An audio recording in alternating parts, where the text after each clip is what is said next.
आप देख रहे हैं अमेज नाउ। गंगा, यमुना, राप्ती और गोमती के तटवर्ती इलाकों से खबरें आप तक।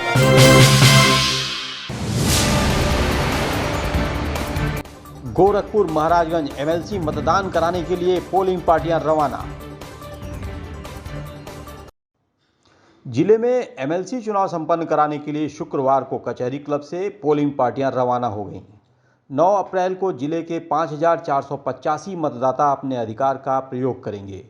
एमएलसी चुनाव को देखते हुए जिला प्रशासन ने तैयारियां तेज कर दी हैं। प्रत्येक पोलिंग पार्टी के साथ एक माइक्रो ऑब्जर्वर लगाए गए हैं।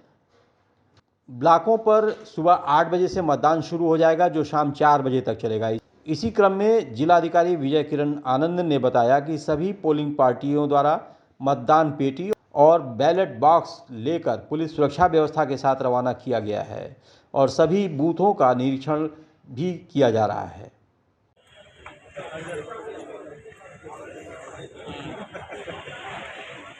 नंबर दे दीजिए।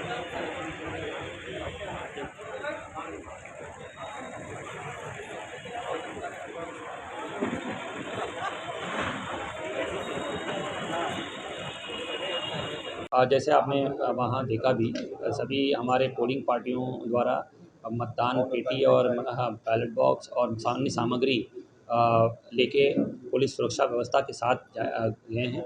पोलिंग बूथों का निरीक्षण भी किया जा रहा है, वहाँ व्यवस्था की जायज़ा भी लिया जा रहा है। वहाँ सीसीटीवी कैमरा लगाए गए हैं, वीडियोग्राफी की व्यवस्था की गई है, बैरिकेडिंग और सेंट्रल पैरामिलिट्री फोर्स की भी तैनाती की गई है। पूरे सुरक्षा व्यवस्था के साथ आयोग के निर्देशों के क्रम में चुनाव कराने के लिए पूरी तैयारी है और सकुशल कल इलेक्शन को संपन्न कराने का कार्य किया जा रहा है। नगर निगम में बने एमएलसी चुनाव के नोडल बूथ का नगर आयुक्त ने किया निरीक्षण। 9 अप्रैल को होने वाले एमएलसी चुनाव को लेकर नगर आयुक्त ने नगर निगम में बने बूथ का निरीक्षण किया।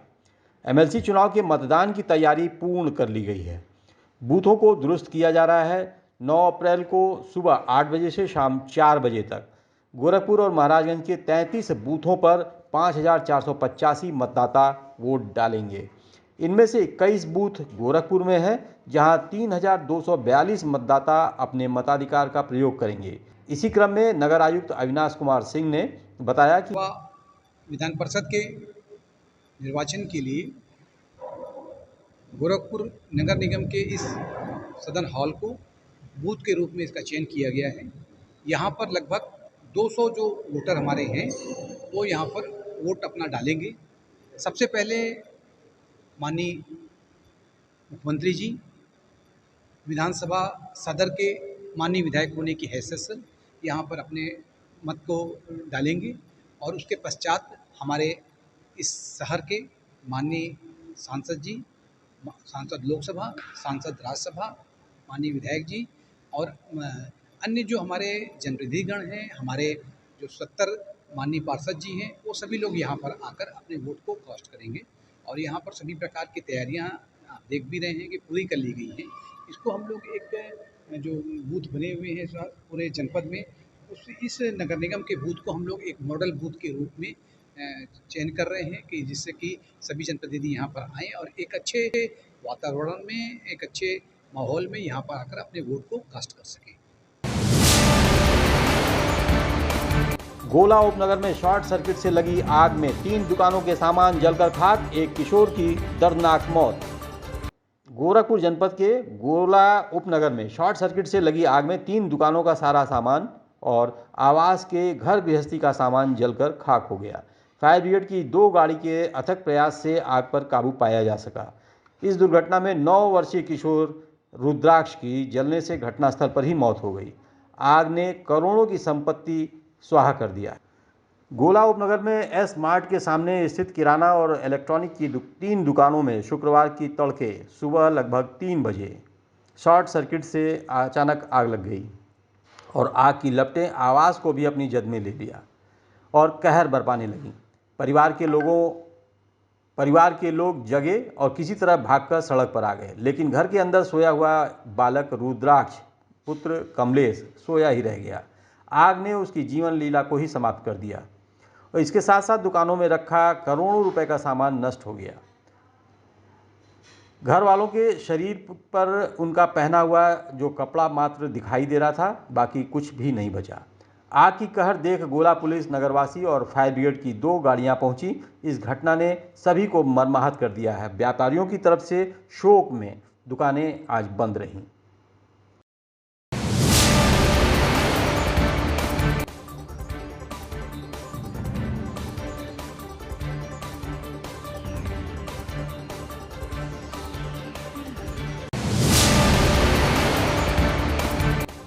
चौरी चौरा मामले में फरार चल रहे अभियुक्तों की घरों की कुर्की कराएगी पुलिस।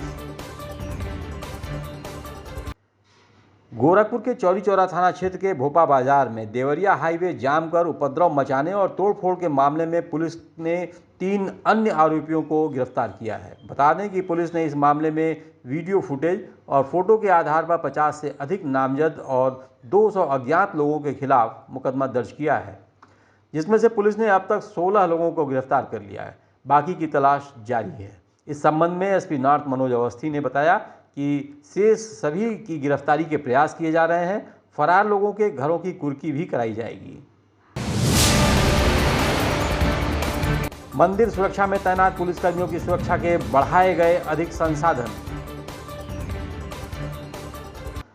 गोरखपुर के गोरखनाथ मंदिर की सुरक्षा में तैनात पीएसी के जवानों पर हमले के बाद मंदिर की सुरक्षा बढ़ा दी गई है। अधिकारी सुरक्षा व्यवस्था जांच कर नया खाका तैयार करने में जुटे हैं। साथ ही मंदिर सुरक्षा में तैनात सुरक्षाकर्मियों के पास प्रोटेक्ट के आधुनिक संसाधन और बढ़ा दिए गए हैं। इस बारे में जानकारी देते हुए एसएसपी विपिन टाडा ने बताया कि पहले ही मंदिर की सुरक्षा कड़ी थी, लेकिन घटना के बाद अब और भी सुविधाओं से जवानों को लैस किया गया है।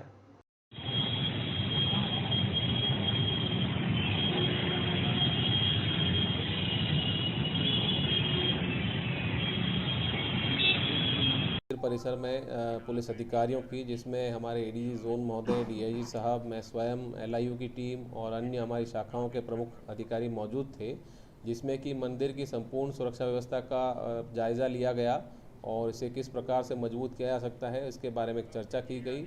इस दौरान वहाँ पर उपलब्ध जनशक्ति, संसाधन, उपकरण और क्या बदलाव करने की आवश्यकता है, वहाँ पर कौन लोग अधिकारी तैनात हैं, किस प्रकार की वहाँ ड्यूटी होनी चाहिए, इस संबंध में चर्चा की गई थी। और इसमें एक प्लान तैयार किया गया है जो कि उच्च अधिकारियों के सामने प्रस्तुत किया जाएगा और उनके अनुमोदन के पश्चात उसमें आगे कार्रवाई की जाएगी।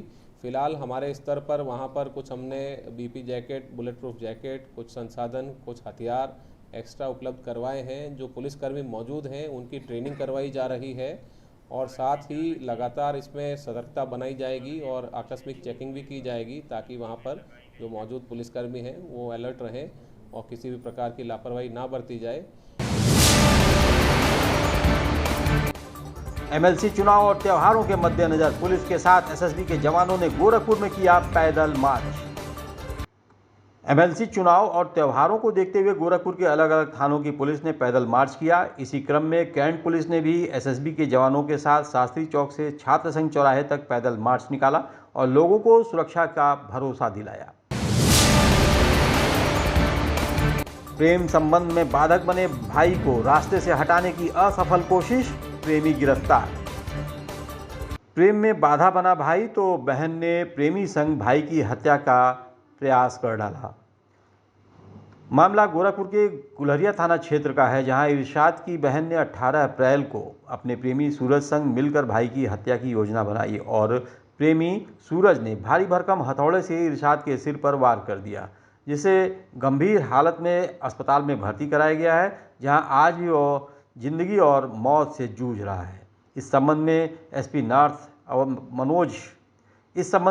नॉर्थ मनोज अवस्थी ने बताया कि इस मामले में अभियुक्तों से पूछताछ में युवती का भाई इरशाद इन दोनों के बीच प्रेम का संबंध जो था उसका विरोध कर रहा था, जिस कारण उसे रास्ते से हटाने की कृत्य किया गया है।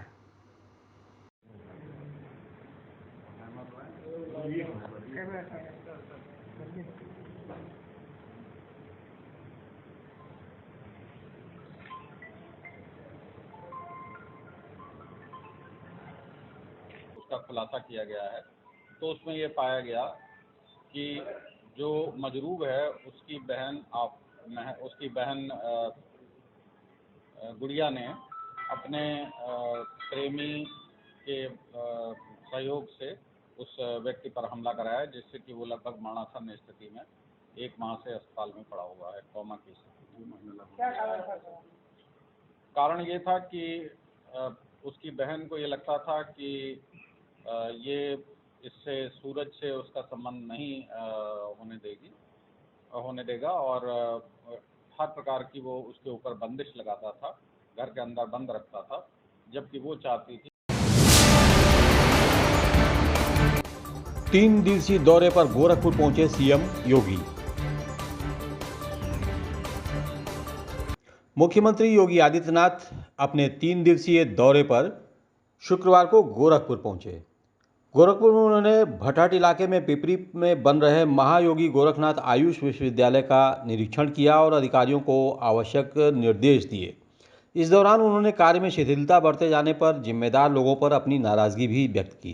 कोई रियायत नहीं, क्योंकि सरकारी पैसे का दुरुपयोग है, ये माफिया के रूप में काम करते हैं, अराजकता फैलाते हैं और बाद में फिर कोर्ट में जाकर के अनावश्यक रूप से दौरे में बैठने लगते हैं। इससे पहले कि लोग कोई अराजकता पैदा करें, सख्त कार्रवाई। चलिए 25,000 के इनामिया अभियुक्त मनोरंजन यादव ने किया आत्मसमर्पण। विगत दिनों चौरी चौरा क्षेत्र में पुलिस वैन समेत प्राइवेट वाहनों पर पथराव और सड़क जाम मामले में 25,000 के इनामिया अभियुक्त समाजवादी पार्टी के वरिष्ठ नेता मनोरंजन यादव ने पुलिस कार्रवाई के दबाव में आकर मुख्य न्यायिक मजिस्ट्रेट के समक्ष आत्मसमर्पण कर दिया। बता दें कि गोरखपुर के चौरी चौरा इलाके के भोपा बाजार में 25 मार्च को उपद्रव, तोड़फोड़, आगजनी की घटना में मनोरंजन यादव को मुख्य आरोपी बनाया गया था और तभी से उनकी गिरफ्तारी के लिए पुलिस लगातार दबिश दे रही थी।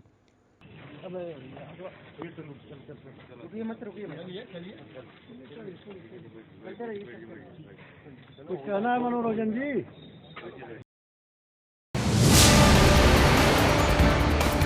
मौसम विभाग ने अगले 2-3 दिनों तक लू और गर्म हवाओं के चलने का दिया संकेत।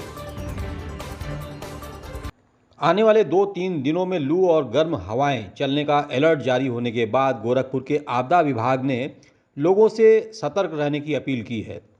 इस बात की जानकारी देते हैं जिला आपदा प्रबंधन विशेषज्ञ गौतम गुप्ता ने बताया।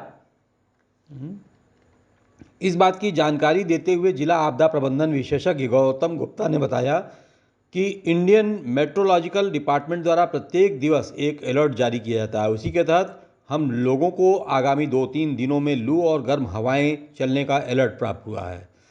इसलिए हमारी लोगों से अपील है कि इन दिनों घर से कम निकलें। अगर ज़रूरी हो तो बचाव की व्यवस्था के साथ निकलें। और इस संबंध में मैं अपने जनपद वासियों से आग्रह करूंगा कि वे जब आवश्यक हों तभी घरों से बाहर निकले या पर्याप्त अपनी सुरक्षा व्यवस्था के साथ बाहर निकले, क्योंकि गर्म हवाएं रहेंगी और उसमें लू लगने की संभावना रहती है। तो सुरक्षित रहे और आवश्यक रहे तभी घरों से बाहर निकले। कब तक ये सावधानी बरतनी होगी? देखिए, अब ये गर्मी का मौसम स्टार्ट हो चुका है और अभी तो ये मतलब अभी अप्रैल माह है, अभी मई जून में भी काफ़ी गर्मी रहेगी, तो इसलिए ये गर्मी के दिनों में थोड़ा सा सतर्कता रखनी ज़रूरी है। गर्म हवाओं की तपिश से ट्रांसफार्मर में लगी आग। गर्मी शुरू होते ही ट्रांसफार्मर में आग लगने की घटनाएं भी शुरू हो गई हैं। शुक्रवार को गोरखपुर के रेती रोड स्थित एक ट्रांसफार्मर में अचानक आग लगने से वहां अफरा तफरी मच गई। लोगों ने इसकी सूचना बिजली विभाग के साथ ही फायर विभाग को भी दी। इस बीच स्थानीय लोग भी आग पर काबू पाने के प्रयास में लगे रहे। आखिरकार काफ़ी प्रयास के बाद आग पर काबू पाया गया तो लोगों ने राहत की सांस ली।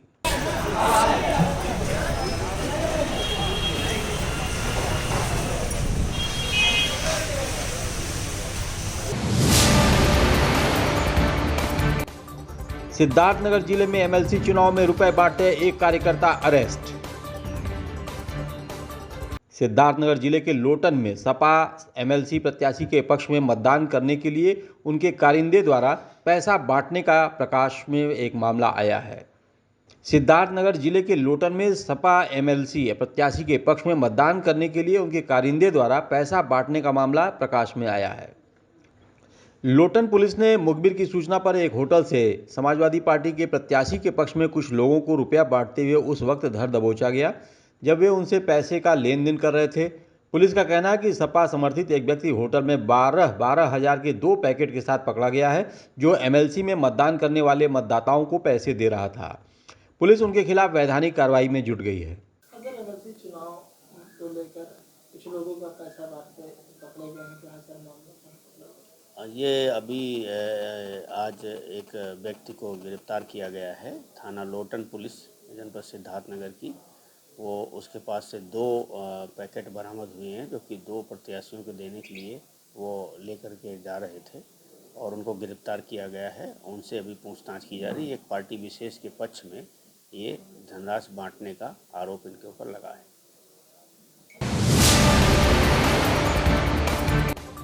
बस्ती जनपद स्थित कप्तानगंज के एक कलयुगी बेटे ने मां को घसीट कर पीटा। बस्ती जिले के कप्तानगंज थाना क्षेत्र स्थित मदनपुर गांव में कलयुगी बेटे ने अपनी मां को जमकर पीटा। बीच बचाव कर रहे भाई का भी चाकू से होंठ काट दिया, जिसे गंभीर हाल में जिला अस्पताल में भर्ती कराया गया है। आपको बता दें कि 3 भाइयों गोपाल, अर्जुन और संजय के बीच जमीन बंटवारे को लेकर विवाद चल रहा था। 2 भाई गोपाल और संजय अपने भाई अर्जुन को बंटवारे में कम जमीन देना चाहते थे, लेकिन इनकी मां मुनक्का देवी बराबर जमीन बांटना चाहती थी। बस इसी बात पर कलयुगी बेटे ने अपनी मां को ताड़ना देना शुरू कर दिया, जिसका वीडियो सोशल मीडिया पर खूब वायरल हुआ। सीओ विनय चौहान ने बताया कि इस मामले में मुकदमा दर्ज कर आवश्यक कार्रवाई की जा रही है।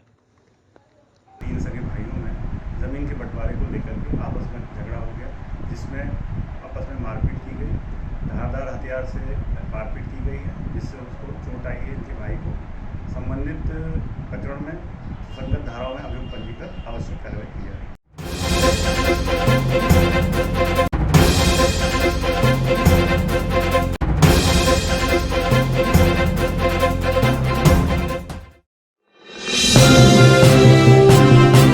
आप देख रहे हैं अमेज नाउ। गंगा, यमुना, राप्ती और गोमती के तटवर्ती इलाकों से खबरें आप तक।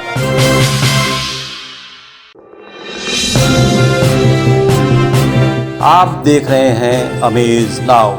गंगा, यमुना, राप्ती और गोमती के तटवर्ती इलाकों से खबरें आप तक।